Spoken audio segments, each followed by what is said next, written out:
Hey, what is up, headhunters, executive recruiters, independent recruiters, staffing firm owners, and everybody in the staffing world, all you beautiful recruiters. This is David Stephen Patterson. You probably know me as DSP. And this is my brother from another mother, Neil Lebovitz. And by the way, on a quick side note, before we get into our guest, I do want to say I heard this the other day and I thought it was really funny. You know the term "brother from another mother." Yes. I heard if you're a female, you can say sister from another mister. Another mister. I just heard that the other day. I thought it was pretty Really? clever. Come on, that's as old as the crust on my underwear. That's what he used Which to is say. pretty dang old. I could personally attest to that.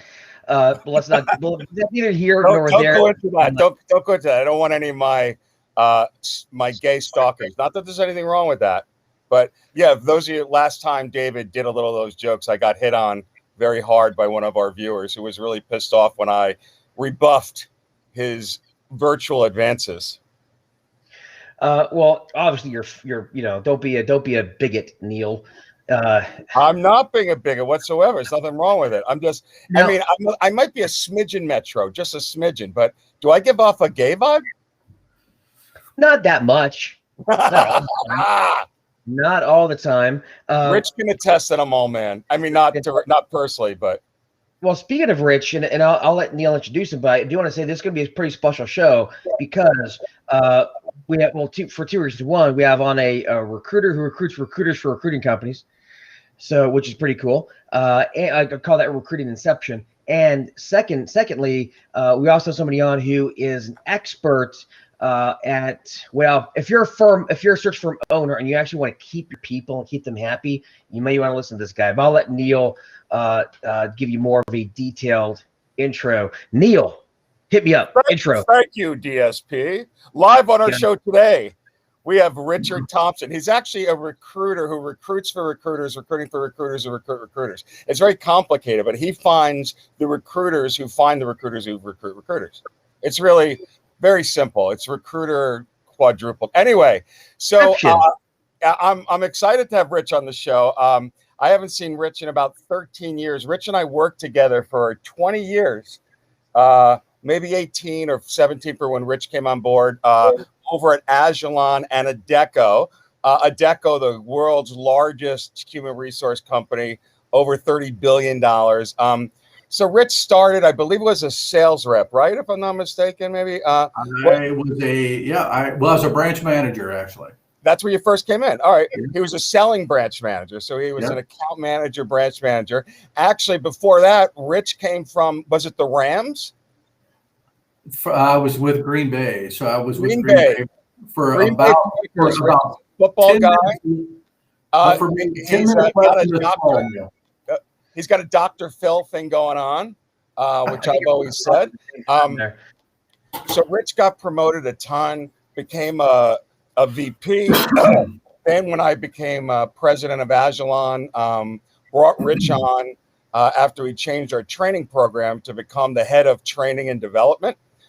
Did such a great job there. He was promoted globally and became the head of training. And he moved to Zurich, Switzerland, over at the headquarters of Adecco, where he ran that. He then got promoted to become the head of human resources for Adecco in the U.S. He then got promoted again to run all of Adecco HR in the U.S. and U.K. How many employees was that? How many? For just, about 15,000, 20,000. Yeah. So Rich was the man, and still is the man.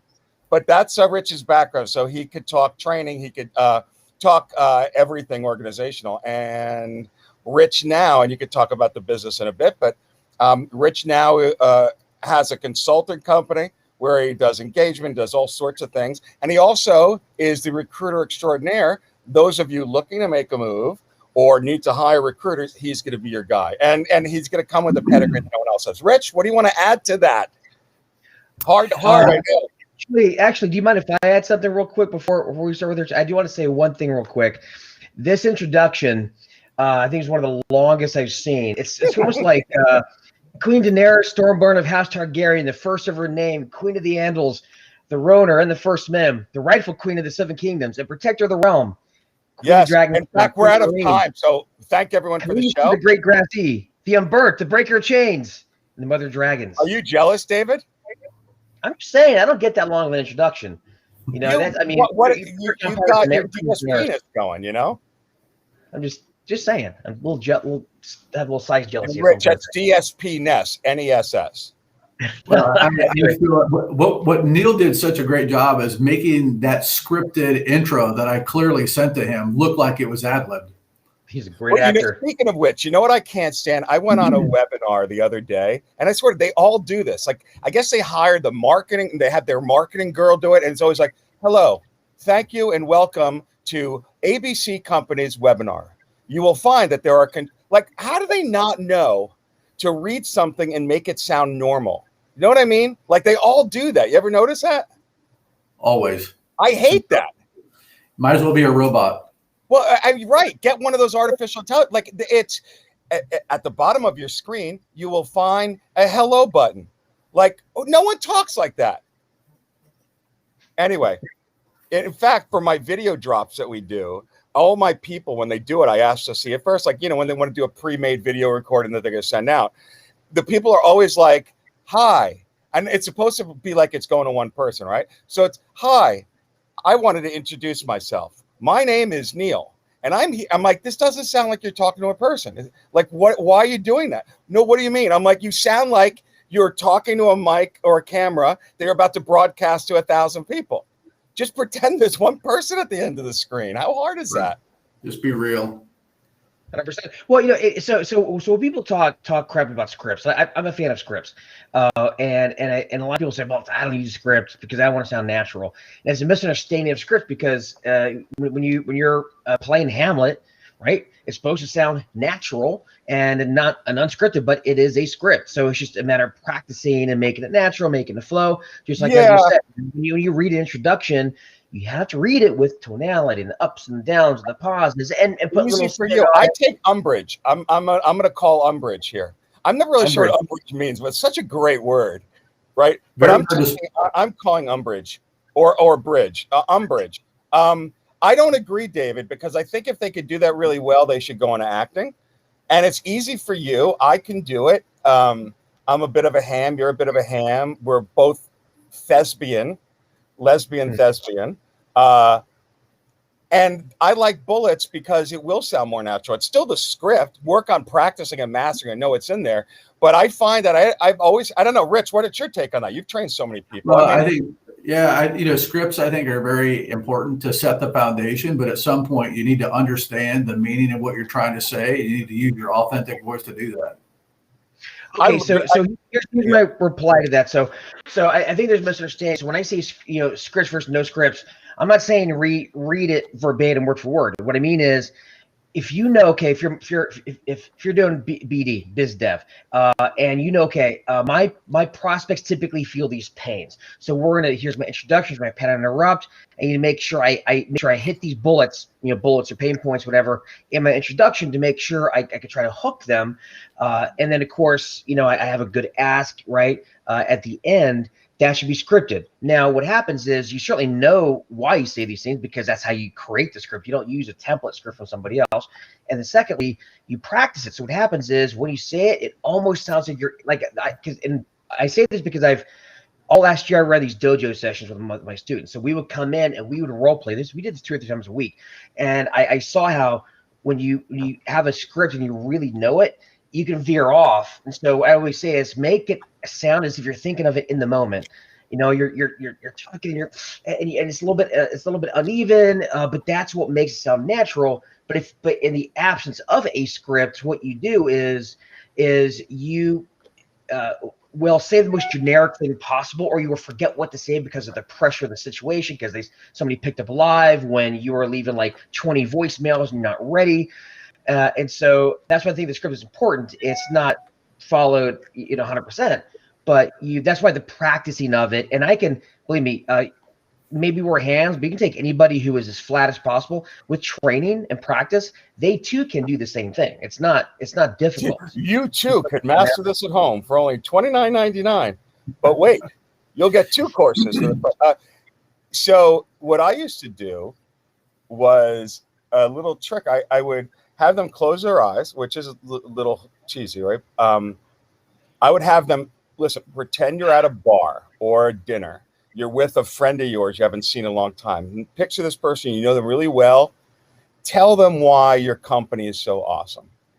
Oh, well, because we do this. Listen, because no one else does what I do. Like I'm up at 2 and I'm like, there's your call. That's your call. Again. Yeah, what I used to do, Neil, is I would have so we'd start with a script. So again, we're talking about people in the staffing industry, whether they're selling or recruiting, doesn't matter, that have no experience, or I'll say they are lightly experienced.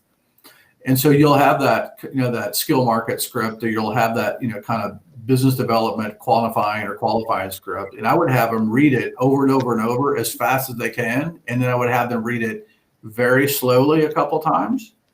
And then I would have them close their eyes and try to go through the script. And then I would have them open their eyes and say, now just tell me what you're trying to say. Yep. Right. So get out of that rote thing. Yeah, you can get there. You got to touch all the points, but people can sift through kind of to how this all started, Neil, is you can sniff out the people that are just trying to, recite the script versus really trying to learn the situation or be, kind of present in the situation. I think that's the training. Well, it's almost like the way I look at it, like a script. It's like a stand-up comedian telling a joke, right? When you hear a joke at a comedy club, it's not the first time they told it, unless they're trying out new material and are working things out. But typically, if you watch a special, for example, they've told that bit hundreds of times, and every single time it's changed a little bit. They made it more effective. But when they're doing it, they're like, and you know what? And the other day, and they make it sound so natural. What were you doing, Chris Rock? What's the deal with white people? Or the cipher. What's the deal with airlines? I don't know, whatever. But that's how. So in a lot of ways, it's like a comedian, and that's why I think there's a misconception about scripts. So you sound robotic. Well, if a comedian uses a script, and they do because they've told the same joke a million times.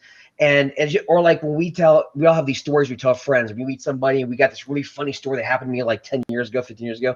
And it's one of our go-to stories. What is it? It's a script. And over time, you develop this really natural ability to when they're going to laugh. You know that, okay, they're going to laugh here. It's because you've told it so many times. I think a good script is what, at the end of the day, you don't necessarily need to look at it eventually because you just know it, but you constructed it like a good bit or like a personal story where because what happens is if you don't have that and you're under pressure, you always revert back to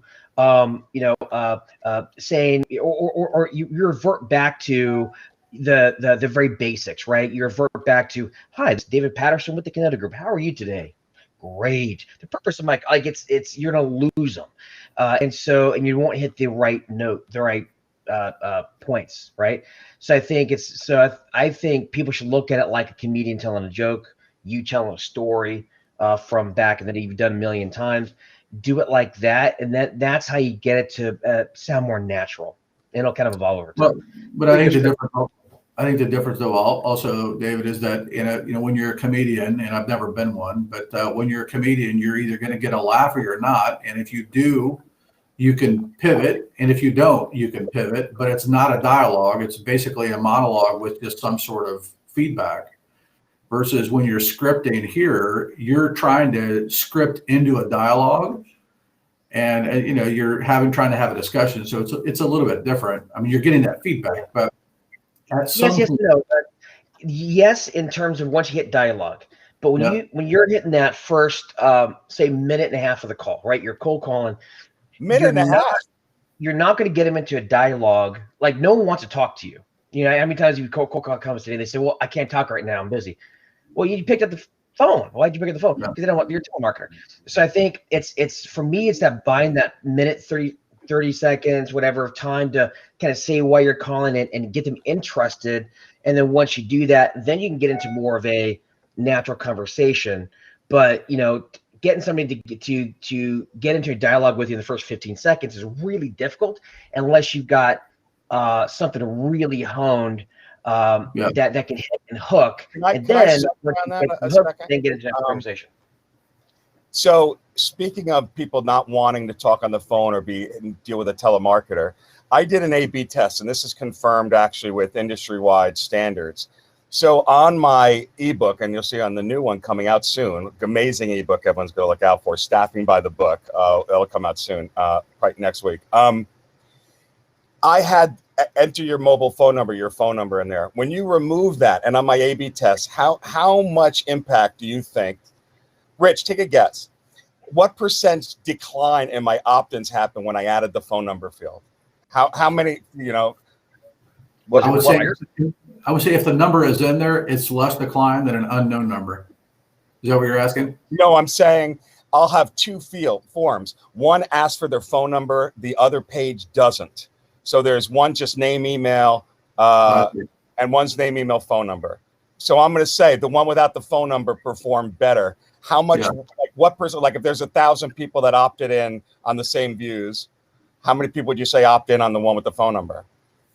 More, by a lot, by 50 to 70%. David? I'd say more like, probably like a 20-30% swing. I know there's going to be a swing. I don't think it's going to be that dramatic of a swing, but 20%. Yeah, we were over 40%, and I was looking at it like 45, 40. It's crazy. That's major. What a major decline. So I guess the message is, if you're using forms, I know we'd love to have the phone numbers, but would you rather have 3 emails that you can reach people on and you'll find the phone numbers in the thing, or get the phone numbers and lose all these people? So they're gone for me. Well, it's a lot of it's kind of like, again, the cold call, right? I like having, remove as much friction as humanly possible to get into the next thing. Like when you make a phone call, maybe your goal is to get a job order, but realistically, your job really is to get a minute and 30 seconds, whatever, to tell them what you do and why you're calling.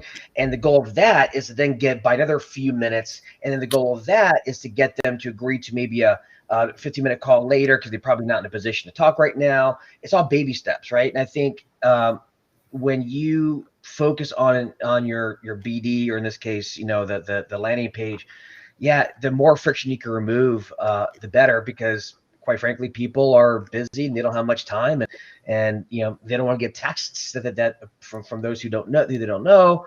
But it's just about removing friction, really. Should you even make a cold call anymore? I mean, like I always warm up my call with a LinkedIn comment, or at least a connection or something, or try to find them on Facebook, always. I don't want to, again, I don't make 100 calls a day, but when I do, I'm not going to go cold in and they pick it up. Hi, this is Neil with back. Never, ever, no matter what. That's a big change, Neil. So, again, having on the recruiting side of our business, so rec to rec, or recruiting for staffing, we've got 6 recruiters now, and that is the biggest change in the past. Since I ran training for Adecco Group, 12 years ago, the entry point is definitely a lot warmer. I mean, it's more volume, but it's all email, LinkedIn to schedule an appointment. So we don't even track calls anymore because they're not material. We track what we call high value connects, which is basically just a pre-scheduled meeting. So it's LinkedIn to or an email to a scheduled appointment. Very different. So my thought on that is, yes, you're right. So when I say cold call, I'm really just meaning about this is a call they weren't expecting, right? So obviously, I think if you put in a phone call after, say, a LinkedIn message and an email, and then right from the email, you make the call. And then what you could do, speaking of friction, one of the things that we've been experimenting with on my end, and I've seen some pretty good success with, is when we leave a voicemail, it's called a frictionless voicemail. So instead of just saying, hey, this is David Patterson, Kinetic Group, 813, and leave your number, there's a lot of friction. They got to go get a pen. They don't know who you are. The frictionless voicemail, which is a pretty neat little trick. If you send an email, right after the email, you call, leave voicemail. Hey, this is Dave. Sorry I missed you, but don't worry about calling me back. It's pattern interrupt, right? So what's get to call about? Hey, I just sent you an email. Go take a look at it, and you explain what the email is. There's a video on it. Explain the purpose behind it, the benefit. If this is relevant to you, reply back. Let's schedule a call, because the whole point of it is to get a higher response rate. Maybe you'll get them live. You had like 100 gatekeepers. How did people effectively get to you? They want to just get your content. They want to sell major RPO. They want to be their exclusive recruiter for your stuff. What worked for you? And what's your tip for the people out there? For me? Yeah, for you as the head of HR. No, so look, there are a lot of different ways. I mean, so if you're just talking about data mining, right? So just pulling, you can pull out a LinkedIn. We also use Zoom Info, which is really good. That scrapes signature pickers. By the way, I get the $25,000 package for a fraction of that. If interested, ping me. No, Rich, what I was asking is, do people actually trying to sell to Rich Thompson as the head of HR? How did they get to you? What techniques did they use that were effective versus everyone else that you blew off? You had to blow off 95% of the people. So those that got through to you, what was their trick? What lesson can the people take from how they got to you? Phone call, voicemail, or a text. I mean, I very quickly go through, my emails. I mean, I just got an email earlier. It's one of those where it's like, you're not replying back to me because either you're dead, you won the lottery, or you find no value in my services. And I'm like, ding, ding, leave me alone. Right.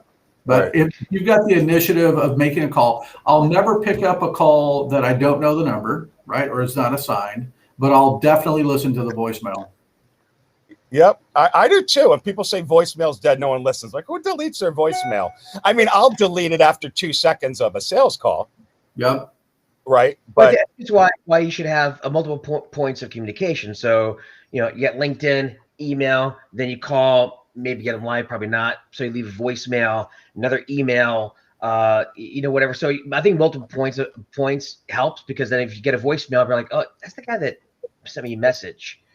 Right. Or if you want something really ninja, one of the things that we do is for example, if you pull some people off LinkedIn or however you sourced managers, leaders, whatever, if you go to Zoom Info or go Chatterworks or whatever sort of service you use like DuckSoup to get their email address, if you're getting their personal email address, you can re-upload that to LinkedIn or Facebook or the other platforms, and for a week or two prior, just run a few ads, maybe push content out to these few hundred people.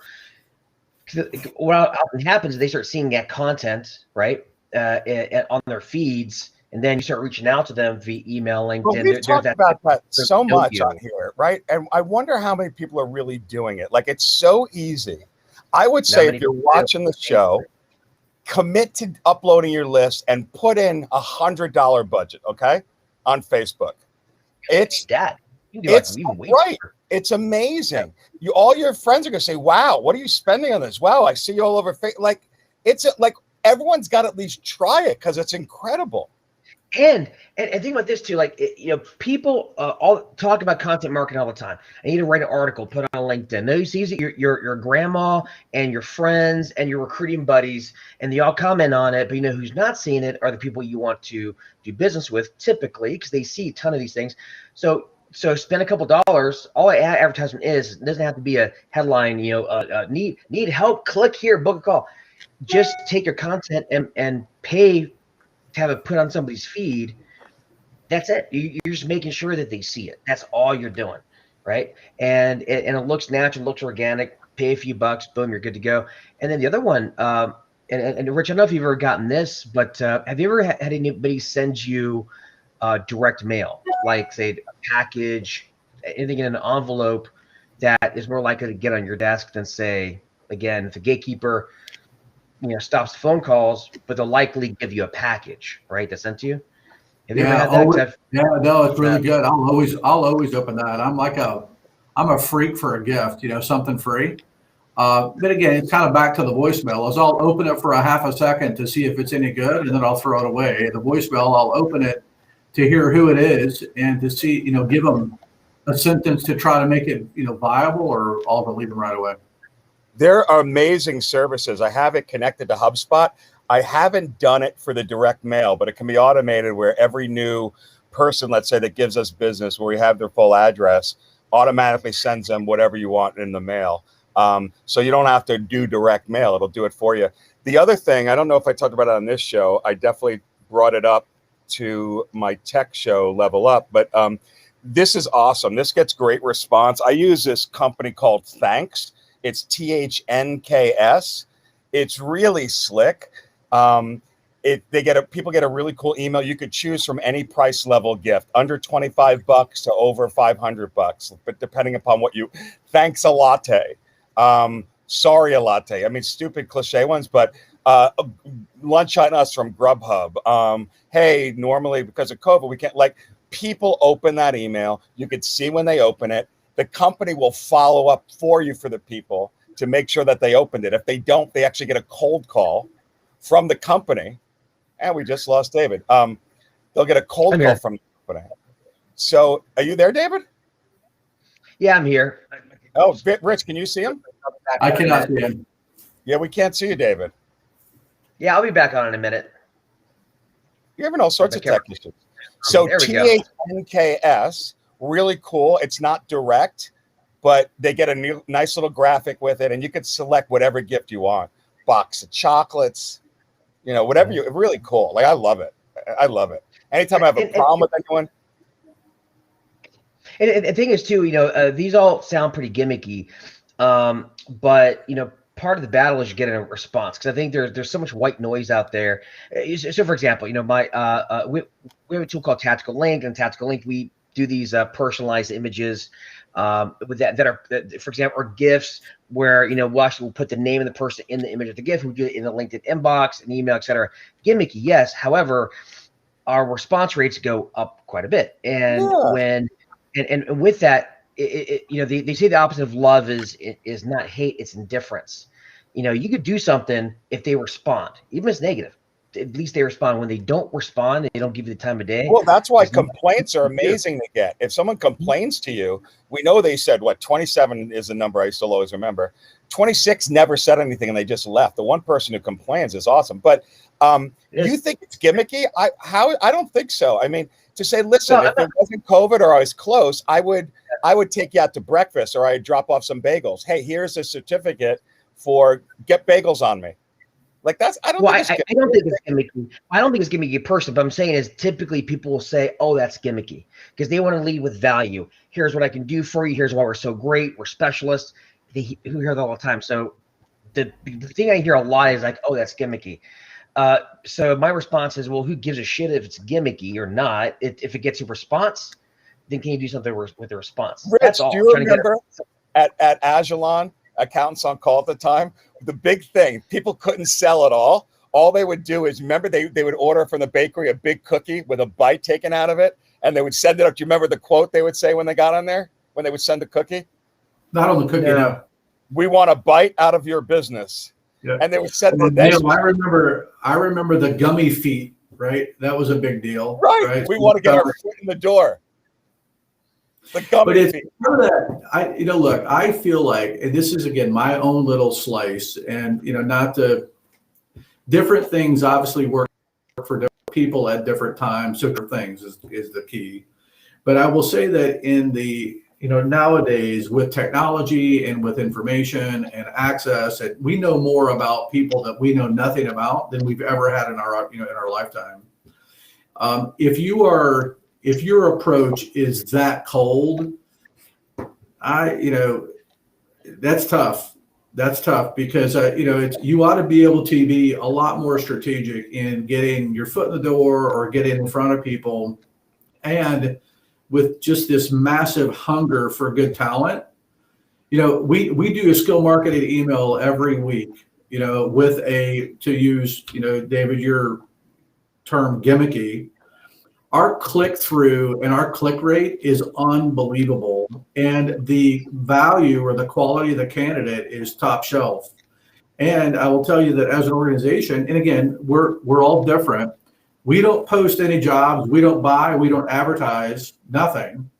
We're all just kind of old school relationship-based recruiting. But with a good candidate and a fun email, you can get in front of people. I mean, like we just did a March Madness, kind of a Final Four. We did one that was titled Mom Meatloaf. off of the Wedding Crashers. I mean, we get a lot of clicks and a lot of click through. So I just wonder if you're that cold in your approach nowadays. That's tough. Yeah. You have to provide some. Oh, be humorous. Be. You don't have to be humorous all the time, but when they say lead with value, sometimes the value is a smile. Yeah. Is a chuckle, and you get noticed. So, for example, one of my in my outbound. So, for my marketing team, we run an outbound team, and one of the biggest winners for us has been. So, first off, the subject line for us is catchy subject line. That as the subject line, and that is for me, it's been my favorite and my best opening subject line I've ever had. Or secondly, or another one I use is my dastardly plans to get your attention. All right, it's just kind of funny, and of course the email is also humorous, and so I get a lot of folks like, God, I never reply to these, but this is so fun, and but it works for you because your brand is humor. That's your brand. I used to do that, but it's not the boss brand. But that said, what we use is the preview element. There's the subject line, and there's a preview line. I can't believe how many people send me bulk email without using that preview section. You know what I mean? Like, it's there for a reason, and it affects your open rate massively. Use it on an A/B test. If everyone doesn't know what I'm talking about, so if you go to your email, you have your subject. Beneath it, it's got 2 lines, like on a different box. And that's key. And a lot of times people only look at that too. David, like, do you play with that a lot? I do. I do make sure that I use that to preview. But I will say, coming back to the funny thing, so it doesn't necessarily have to be your brand, because for a lot of people I reach out to don't know who I am. And I'm just trying to get a little creak open in the door, and then I could do something with it. So I think even folks who aren't necessarily is their brand, they can use it, or at least try it and see what happens. But yes, but to your point though, I do use that preview. Definitely important. Also keep in mind their mind state. So when someone sends an email and it's long, it's hard to read, they're less likely to read it. Think about lots of white space. Think about, or even think about just the ease for it to read, or it has to flow very easily and give a very easy CTA, right? Call to action, right? Which is maybe just a reply. Hey, let me know if this, or are you open to that? Just something very, very simple. People kind of overcomplicate emails and messages as well. That's what I've seen. Yeah. Totally. Hey, so that said, we've been talking about BD for quite a while, but one thing I want to talk about, if you guys don't mind, I'd like to ask Rich, or have Rich talk about some of the work he's done on the culture and retention side. So one of the, we could talk biz dev all day long, because we all love it. But one thing that search firm owners don't get, they need help with keeping their people.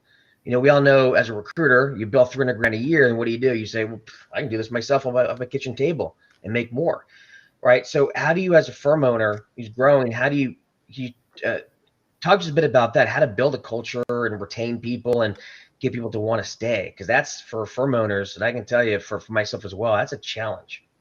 It's huge, and it's hard, and it's intentional. Culture is going to either morph or you're going to create it, but either way, you're going to wind up in the spot. So, I think that when I look back, and Neil alluded to in the intro, is I started on a desk. We ran.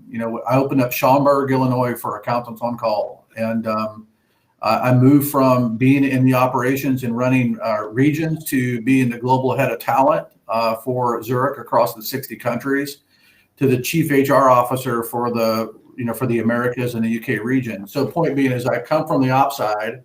I also have the development and culture and performance stuff, as well as the hiring stuff on the HR side. And when I was the CHRO, our primary role, our focus, our pain point was how to hire the right people, give them the development in the right culture with the right leader. It's pretty simple. And so as part of those 4 pillars, how do you connect them? How do you align with them? How do you get the performance out of them? And how do you recognize enough to keep them, to retain them? And it's when you get to working with smaller firms, it's a challenge because everybody's always important, right? But when you're a 2, 3, 4, 5, 10 person shop, and you've got maybe 1, 2, or 3 people that are just either recruiting or doing business development, and you start to get a little bit of momentum of people leaving, it gets real difficult to get in front of that enough to gain enough traction to win. And it just comes down to, like I said, those 4 pillars is, again, right people, right development, right leader, right culture. And you have to, connect with each one of those individuals, on an individual basis to understand what their wants and needs are. It's a hard business, man. It is really, really tough. And it's not enough to just hire them and throw them out there and give them a script and just say, look, I'll talk to you in 6 months. It takes resilience and grit. It takes coachability and adaptability and likability. And if you can kind of live within that framework and you can connect with your people individually, then you've got a fighting chance of keeping them. Well, the way I look at it, I think a lot of recruiters, and by this, it actually is great advice. A lot of search firm owners really don't think about this at all. They don't give it any thought. And I think a lot of it comes down to say you're an independent, right? And let's say you want to hire your first person, and you think, well, I'm awesome. Why wouldn't somebody want to work for me? And we're really good at selling, right? We're really good at selling. But so we sell somebody on the vision, yada. But all you are is just some dude with an executive suite, maybe, and a couple desks and a database, right. And there's no value there. And so I think if people start taking on the mindset of, would you take the job order? Would you take your own job order? Probably not. You probably look at that and say, that's kind of a crappy job order. Like, I wouldn't, it's going to be hard to find somebody really talented to work here. So what can you do to bone that up? I mean, whether it's developing like a proprietary system or maybe it's your marketing collateral, because the way I think about it is if somebody else comes in, you got to make the case that they're going to make more money and have more career options and more growth and opportunity and in your 4 walls than they would on their own. So maybe it's your marketing collateral, it's your system, it's your site, it's your relationships, it's maybe provide a career path for them, whatever it is. But unless you start thinking like that, you're going to have a revolving door in your firm, and you're going to waste hundreds of thousands of dollars. And I can tell you, I've done that. It's not fun. Yeah. Not fun at all. Well, and it's more than money, and I think for me, if the money is fine or the structure is fine or the split deals are fine, if you create an environment where people, if they enjoy it, they appreciate it, I think people are going to want to stay. That's one thing, as I grew up through my old company, I got to a point where it just became unfun. And so when I reflected back on the 22 years over there, I looked back at really, honestly, when I started the branch in Schaumburg, that's probably some of the most enjoyable times I had. Totally, right? Huh? Totally. I'm so with you. That was my best years, were the growth and the selling and the building the teams and working on engagement. Amazing. Ding, ding, ding, ding, ding, ding, ding, ding, ding, ding, ding, ding, ding. Sorry for the folks who are new. This is our news time. Here we go. I don't know if my graphic was.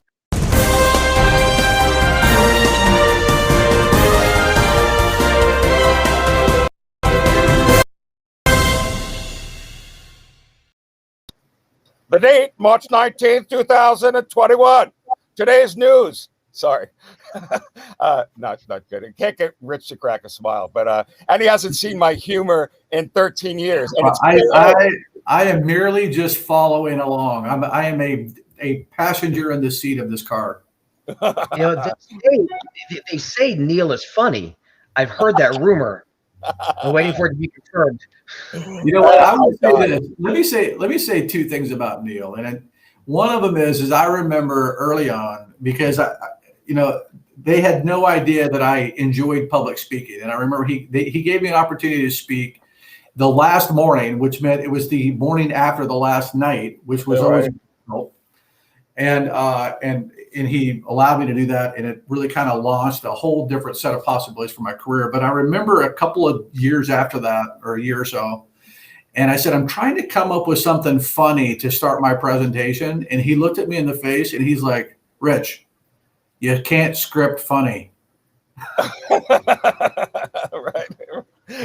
Now, Rich, I'm always curious. Do you give me credit for the role I played in your career? Absolutely.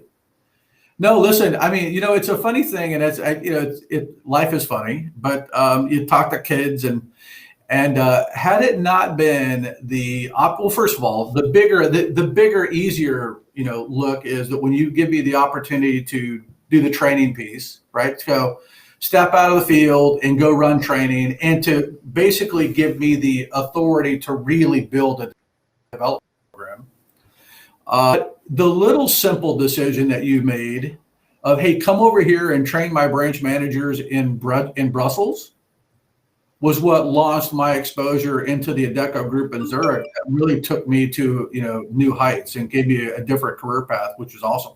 Yeah, these Europeans were blown away by the Americans with energy. I mean, Rich was a great trainer. So yeah, I cut him, quote unquote, the big break. But I remember when you went on there the first time. I remember Ed and I looked at each other like, wow, we like, it was really something. It was a special time. All right, that said, enough of this love fest.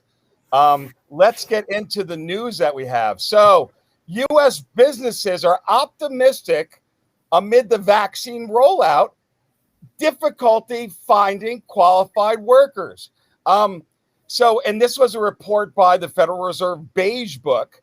So labor shortages are acute in a lot of areas, and low skill occupation, which we've seen, and skilled trade. I see them in the back office a ton. I mean, manufacturing and a light industrial, and again, and we also talk about that in IT are sort of going nuts. But do you guys feel that people are really finding how difficult it is to find good workers now with unemployment where it is and where the market is? It depends on the state. It depends on the industry. I mean, Florida, we've kept things largely open with no spike, by the way. We kept things largely open, and our unemployment rate is much lower here than New York and California. So I think obviously it depends on the area, and also the industry. But yeah, you're right. I think there's a lot of pent up demand. And I think we're gonna bounce back pretty well over the next year as more and more companies get back to work. I do think that we are we're facing some good times. Oh my God, yeah. By the way, do you think you're right? There is no spike in Florida. It's amazing. It's a lesson there. But I still think DeSantis is such a douchebag. Now, I know you swing Republican. I know you're moderate, drugs, weapons, all that, right? But do you like DeSantis? Do you like him? We don't really get political. I think he's such a douchebag. How so? Oh God, you're a DeSantis fan. Don't ask question. He snaps back. I love it. And like I said, everybody was just gave him so much crap over the last year. He kept Florida open, and I'll tell you, and we have the oldest population in the U.S.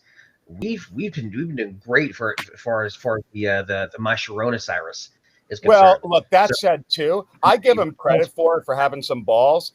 It's also much more human and it doesn't transmit. You guys are able to be outside all the time, so it's a little different. But my issue is it's the vibe that we don't have to talk politics, but it's not political with him. It's his vibe is a guy that I would meet that would come over to a dinner party. Like I do dinner party. How old am I? Dinner parties. And he just gives off that asshole vibe. That's just what I'm saying. But anyway, back. I don't like my politicians because I like them. I like my politicians because I like the policies and what they do. So I think a lot of, like, for example, Trump, right? A lot of people hated Trump, but a lot of people hated him. But they're like, but the policies I do agree with. Like, God, I wish he would quit tweeting. And I could see that. But that said, like DeSantis, for me personally, I like the policy. And hey, whether I like the guy, don't like the guy, does not matter. Is he going to put policy in place going to benefit me, my family, and my community? Okay, and protect my rights. Cool. And if you're an asshole, hey, as long as you're an asshole that works for me, then we're good to go. That's why I look at it. So next article or story, I should say, is about staffing. Now, I do talk about staffing only because it's so prevalent in the news. And yes, because back office staffing solutions, cue the footer, We, as you know, help you place people on a temporary basis. We take care of your back office for you. It's going gangbusters. Bosses and our clients are. And you need to get in the game, which I say every single week. The U.S. staffing revenue, okay, for year over year now is up 10%. All right. So it's really increasing great. December was only up like 2%, but it was still up, right? I mean, nurses are, it's insane. The number's 85% growth. It's because of it. I mean, it's crazy what's happening in that segment. Now, some of the others lagged behind this, but IT, people say, oh, it's tough out there. I'm like, it's not. It's not. Every report you see on IT is it's up on search and temp year over year. It's up 7% on the temp side of the business, right? I mean, so everything's really good. And this was from staffing industry analysts. What do you think? No comments. I agree. Well, hear my thoughts on it. So I do agree that things are good, but I do think things are different. Now, I do know in some sectors, for example, hiring is down. Some have been gutted. Like look at shipping, for example, maritime, completely gutted. But also look at other industries, for example, even in IT, whether they're doing well. I think a lot of the issues that people are finding personally is that while business may be decent or there's still positions they're recruiting for, I think oftentimes companies are either running a little bit leaner because they don't budget as much towards recruiting fees, or you also get a lot of more competition. So I would say, for example, a maritime shipping recruiter, right? Business is gutted. Hospitality, business gutted. Where do they go? All right, let's go IT, let's go manufacturing. And so you get a bit more competition than what you had before. And I think people need to realize, even if it's a hot sector, you're going to have a lot of those other recruiters and there's failures. They're going to come over, which is natural, right? We would do it. Yeah, I think you're right on the companies are spending more, period. So I don't agree with you on that one. I totally dead on with the point of, more competition, totally, right? So, and therefore your share of a slightly bigger pie is decreased bigger than that slice increased. Oh my God, I'm confusing myself. I sound like Mike Brady there. If you're tattling, no one likes a tattletale, because when you're tattling, you're really tattling on yourself. You're telling the world that you're a tattletale. Now, is that a tale you want to tell? Is that what they say? Snitch gets stitches. But it depends on the company. So in the industry, so for example, if you're working with small, medium-sized businesses, a lot of those folks have been hurt dramatically. The Targets are doing great. The Walmarts are doing great. The Amazons, the bigger companies. I think it depends on the size company you're working with, the industry, obviously. So some companies are spending more, some are not. Some are watching their dollars. It's really just I think it's more of a mixed bag, to be honest with you. But there's opportunity for sure. 100%. It's a mixed bag. It's a mixed bag. All right. So, and the one other story, which we've touched on a bit, but I thought it was interesting because, you guys didn't know what we're going to talk about. And I found this one surprising, though, right? 93% of sales reps polled. All right. They're experiencing significant challenges with virtual selling, right? So in spite of coaching, most of these sales reps, they're unsure what they should be doing differently to execute their job, right? So, and 23%, only 23% of B2B sales reps say they sell as well virtually as they do offline. So I think those are shocking numbers. It's a bit shocking. Well, they need to learn how to sell virtually. I mean, look, how many recruiters out there have spent their entire career doing nothing but selling over the phone? Right? It's possible. And only now is Zoom. Now we're actually talking to prospects. I get some recruiters I know go out and visit people, or maybe you're a local recruiter. But for a lot of these long lines recruiters, they spent their entire career with this. I did. So it certainly can be done for sure. I think, in fact, with Zoom, it's even easier. Yeah, and how many people aren't using Zoom on their calls? Like, it's the first place I suggest people meet with me. I got a big Zoom meeting. I suggest hey, set up a Zoom. Like, I want to see them. Like, when I see them, my connection with them is not the same as going to their office or going out for a beer or going out for a steak, but it's good. So people need to take advantage. I don't know. I found that number shocking at that poll. I did shocking. 23%. I I would imagine those are probably that 23% are probably towards the bottom 23% of salesmen anyway, or salespeople anyway. It's a random poll. It's a random poll of over 1,000 people. Yeah, but those are the people that have time to do the poll. Exactly. So, being the 1,000 people that did the poll, you know, that 23% that answered that, hey, this is getting harder. Those are probably any 1,000 people. Probably 20% are doing great. 20% are getting most of the money. 60% in the middle are kind of doing all right. You're probably getting more of this. I guarantee you, the people that are doing really, really well, that are really good year after year after year, are probably not in that 23%. They're saying it's harder now because they adjust. Yep. And I think that's a big part. And here's the great thing about Zoom. Let's say you are used to doing face-to-face meetings. Okay, well, maybe you lose a little bit there, but you gain in time. How many face-to-face meetings can you do in a single day if you have to drive or fly or whatever, as opposed to how many Zoom meetings can you fit into a day? A lot. Right. The only downside is I put on 16 pounds over COVID. I went for my physical. And, you know, it sucks because right now I'm in my bed. I have my fake office behind me, but I'm in I don't move. I'm like that 600-pound life. I just sit in my bed like Jabba the Hutt making calls. It's nice to move. But anyway, Rich, what's your deal? How can you help people? You do recruiting? Like what's your pitch to these people? Give us your promo. Yeah, so we do direct hire recruitment for the staffing industry. So, you know, we see the trends. We do national searches anywhere from individual contributor to manager. I mean, C-level people even. So we have 6 recruiters that focus across all verticals. We're seeing a huge uptake in the finance and office and light industrial business, IT. You guys talked about that, but you know, we're a very different type staffing company because we recruit out of our networks and out of our relationships. So we're not posting jobs and we're not cold calling. So it's been a lot of fun, and we're you know, a cool culture, fun people to work with, and super effective. Yeah, great guy call. You're looking for work or you need someone on your team, give the guy a call. You can tell he's a real deal. Rich, before we end and David wraps up, what's XPG stand for, and xpgrecruit.com? Well, so we have 2 companies. One's Extra Point Group, which is our consulting and organizational development company that does consulting to the staffing industry as well as to the sports industry. So athletes in transition, but also professional sports teams. And our XPG, Extra Point Group Recruit business is the direct hire recruitment for the staffing industry. Very sneaky, very clever. And it makes sense with the athletes, being that you were with Green Bay.